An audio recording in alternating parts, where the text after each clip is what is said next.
So interesting, because I was thinking as you were speaking about stereotype threats, and in my previous book, I spent some time talking about self-belief and confidence and this idea of stereotype threats. And some of the studies I came across showed that if there's a stereotype that people like you, let's say black people like me, are bad at a certain thing, let's say maths, before they do a math test, if they reminded a black person that they were black, just got them to tick a box saying that they were black, their performance on that test would drop. And they did the same with women. So if there's a stereotype surrounding your ability in something, if they remind you of that part of you before you do a test, your performance drops. And really importantly, in the studies, when they don't remind the black person or the woman about that particular feature of themselves, their performance is the same as everybody else. Yeah.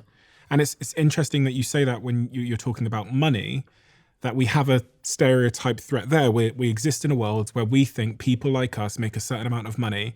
And if the stereotype threat studies are true, that means that I'm going to show up in the world in such a way that's going to bring that amount of money about.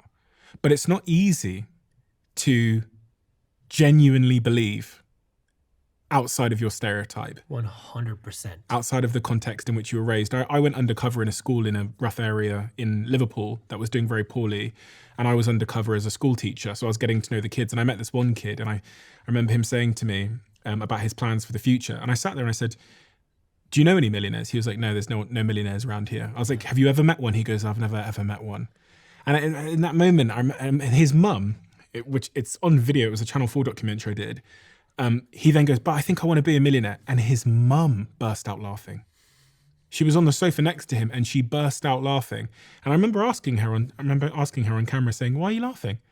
And she goes, no, there's no chance.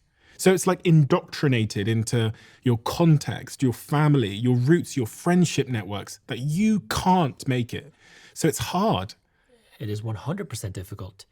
And it doesn't stop in any level.